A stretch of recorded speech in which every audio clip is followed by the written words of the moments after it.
రంగారెడ్డి జిల్లా ఇక్కారెడ్డిగూడెం బోరు బావిలో చిన్నారి పడిపోవడం అందర్నీ కలిచివేస్తోంది.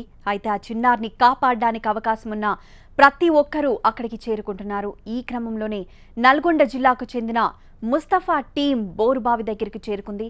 వారితో పాటు బోరు బావికి సంబంధించిన కొన్ని ఎక్విప్మెంట్స్ ని కూడా తీసుకొచ్చారు. వారేమంటున్నారు, అక్కడి తాజా పరిస్థితులపై మరిన్ని వివరాలు మా ప్రతినిధి గణేష్ అందిస్తారు. ఇక్కారెడ్డిగూడలో చిన్నారి బోరు బావిలో పడిన ఘటన ప్రతి ఒక్కరిని కలిచివేస్తుంది. ఎలాగైనా పాపని సజీవంగా బయటికి తీసుకురావాలనే ప్రయత్నాలు ఒకవైపు జరుగుతున్నాయి. దీనికి అందరూ అన్ని వైపుల నుంచి సహాయం చేస్తున్నారు. అనేక ప్రయత్నాలు కూడా ఇప్పుడు కొనసాగుతున్నాయి. అయితే నల్గొండ నుంచి ముస్తాఫా టీం కూడా ఇందుకోసం వచ్చింది. పాపను ఖచ్చితంగా ఎలాగైనా రక్షించాలనే ప్రయత్నం కోసం ఈ ప్రాంతానికి చేరుకుంది. చెప్పండి ముస్తాఫా, మీకు బోర్వెల్ దాంట్లో ఒక అపూర్వమైన అనుభవం ఉంది. మీరు ఏ ప్రయత్నం చేయాలని ఇక్కడికి వచ్చారు? మేము మా దగ్గర సీసీ కెమెరాతో సహాయంతో బోరులో పాప పడ్డది కాబట్టి సీసీ కెమెరా ఎంత లోతులో ఉందని కెమెరాతోటి మా యొక్క పరికరాలతోటి చేతులకు కాళ్ళకు తగిలిచ్చే లాకులు ఉన్నాయి మా దగ్గర. ఆ లాకులతోటి స్మూత్గా దెబ్బ తగలకుండా సునాయాసంగా పాపను ప్రాణానికి రక్షిద్దామని మేము ఇక్కడికి వచ్చాము. వచ్చే వరకు మేము 210 ఫీట్ల అడుగు లోతులో పాప ఉన్నది. పాప మీదంగా మట్టి పడ్డది. అయితే పాప మీదంగా కూడా వాటర్ వచ్చేసింది. అందువల్ల మేము లాక్ చేసి చూసాము, సీసీ కెమెరా వేసాము. బోరు మొత్తము కొలాప్స్ అయిపోయింది. అందువల్ల మాకు పాప ఉప్పడలేదు. కుక్కెలం వేసినా కానీ కొద్దిగా లైట్గా కుక్కెలం వేసినాం, తగులుతుందో ఏమని తగలలేదు, తీసినాం బయటికి, అంతే. ముస్తఫా, మీరు చెప్పండి, మీరు సీసీ కెమెరాలతో ప్రత్యేకంగా గమనించారంటే ఏ లోతులో మీకు నీరు కనిపించింది, ఏ లోతులో మడ్డి కనిపించింది మీకు? మాకు 110 ఫీట్ల కింద వాటర్ పడ్డది. వాటర్ తగిలింది, మా సీసీ కెమెరాకు వాటర్ తగిలింది. సీసీ కెమెరా 210 ఫీట్ల దాకా అడుగులో దాకా వాటర్లో దింపాను. అక్కడ ఒండు ఏర్పడ్డది. ఆ ఒండు సీసీ కెమెరాలో అవుపడ్డది. పాప మాత్రం అవుపడలేదు. అంటే ఎంత లోతు వరకు మనం ఒకవేళ నిజంగా సహాయ చర్యలు చేయాలంటే ఎంత లోతు వరకు తీసే అవకాశం ఉంది మనకు? అసలు మేము 500 ఫీట్ల కింద పాప పడ్డా తీయగలుగుతాం. మా దగ్గర ఆ కెపాసిటీ ఉంది. మా దగ్గర అత్యాధునిక పరికరాలు ఉన్నాయి. మా యొక్క టెక్నాలజీ, మా యొక్క మైండ్ ఉపయోగించి అక్కడికక్కడనే పనిముట్లను తయారు చేసి పాపను సునాయాసంగా తీసే యొక్క శక్తి గల వంచన ఉన్నది మా దగ్గర. ఇలా ముస్తఫా, ఇప్పటి వరకు చాలా ప్రయత్నాలు చేశారు. ఇప్పుడు అంతకుముందు కూడా నల్గొండ నుంచి ఒక టీం వచ్చింది. వాళ్ళు రోబో టెక్నాలజీ లాంటిది కొంత అంతకుముందు ఉపయోగించారు, చాలా సిస్టమ్స్ ఉపయోగించారు. ఏంటి మీరు ఉపయోగించే సిస్టమ్కి దానికి ఏంటి డిఫరెన్స్ ఏముంది అసలు?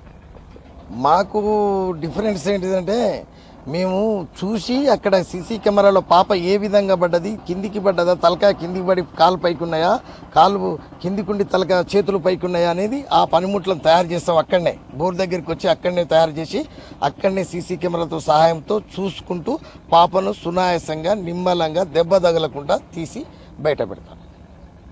ఇప్పుడు పాప ముందు 40 అడుగుల్లో ఉందని చెప్పారు, ఆ తర్వాత నెమ్మదిగా కిందకి జారిందన్నారు. ఇలాంటి పరిస్థితి ఎందుకు వస్తుంది అసలు? మనం అంటే ఎటువంటి చర్యలు తీసుకోవడం ద్వారా వెళ్తుంది? అంటే మామూలుగా పడిన తర్వాత ఇలా కిందకి వెళ్ళే అవకాశం ఉంటుందా, లేకపోతే మన సహాయ చర్యల్లో ఏమైనా చిన్న లోపాలు ఏమైనా కనిపిస్తున్నాయా నీకు? పాప మాత్రం కేసింగ్ 60 ఫీట్ల వరకే పోయి ఉండాలి. పాప మాత్రం కిందికి పోకూడదు, జారకూడదు పాప కూడా ఆల్రెడీ. అయితే బోరు లోపల కొలాప్స్ అయి ఉంటే పాప కిందికి జారగలిగే శక్తి ఉంటుంది. కానీ బోరు కొలాప్స్ లేనప్పుడు పాప మాత్రం ఎలాంటిది కిందికి జారే అవకాశం లేదు. కేసింగ్ వరకే పాప ఉంటుంది. మనం రాళ్లతోటి తీసినా కానీ ఒక పైప్ తోటి వచ్చినా కానీ పాప కిందికి పోయే ఛాయిస్ లేదు. పాప మాత్రం ఈరోజు 210 ఫీట్ల కింద ఉన్నది. ఏదో ఒక అవయం దెబ్బతింటేనే పాప ఆల్రెడీ కిందికి జారిపోయింది. ముస్తఫా, చెప్పండి, ఇప్పుడు చాలా వరకు ముందు ఏదైతే మోటార్ ఉందని చెప్పారు, మోటార్ సంబంధించిన తాడుతో దాన్ని పైకి లాగితే పాప కూడా వస్తుందని భావించారు. ఆ సూత్రంతోనే ముందు మోటార్ని పైకి తీశారు. ఇప్పుడు మోటార్ని తీయడం కరెక్ట్ కాదనే అభిప్రాయాలు చాలా వరకు వ్యక్తం అవుతున్నాయి. మీరు ఇందులో చాలా వరకు ఇటువంటి సిస్టమ్స్ అన్ని చూశారు. మోటార్ తీయడం ఎంతవరకు కరెక్ట్ అసలు? ఇందులో మోటార్ తీయటము మంచిది కాదు. మోటార్ తీయకుండానే పాపను తీస్తేనే మంచిగుండని నా అభిప్రాయం అనిపిస్తుంది. నా మనసు, నా టెక్నాలజీ, నా మైండ్ ఉపయోగించటం, మోటారు అడుగున పడేసి పాపను తీసే ప్రయత్నం చేయాలి. ఇప్పుడు చెప్తున్న మీ ప్రయత్నాలని అంతకుముందు ఎప్పుడైనా చేశారా, లేకపోతే ఘటన జరిగింది కాబట్టి ఇక్కడికి వచ్చి చెప్పాలనుకుంటున్నారా? మేము ఇదివరకు శాలిగౌరవం పోయినాము కానీ పాపను మాత్రం తీయలేదు. పొక్లింగ్లతోటే పాపను తీశారు. మాకు పర్మిషన్ ఇవ్వలేదు. అక్కడ సీసీ కెమెరా వేసి చూపించినాం పాపని, అంతే. ఇప్పటికైతే ప్రస్తుతానికి బోరుబావికి సంబంధించిన సహాయక చర్యలన్నీ పూర్తిగా ఆపివేసి కేవలం ఆక్సిజన్ మాత్రమే లోనకి పంపిస్తున్నారు. మరోవైపు దానికి సమాంతరంగా అంటే ఏదైతే ఈ బోరుబావికి సమాంతరంగా కిందికి దాదాపు 5 ప్రొక్లైనర్లతో కిందికి తవ్వే కార్యక్రమాన్ని చేపట్టారు. ఇది పూర్తిగా కిందికి వెళితే అంటే సైమెంటేనియస్గా చేయాలనే ఆలోచన అవుతుంది. మరోవైపు ఓఎన్జీసీ నిష్ణాతులు అయితే ఇప్పుడు దీన్ని ఒక అంచనా మాత్రం వేస్తున్నారు. మరోవైపు ఓఎన్జీసీ కూడా ఒక స్పష్టత చేస్తున్నారు.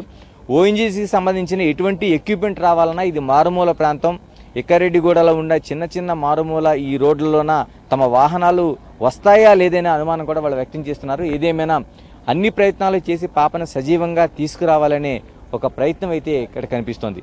కెమెరా పర్సన్ వెంకట్తో గణేష్, టీవీ 9 ఎక్కారెడ్డిపాలెం నుంచి.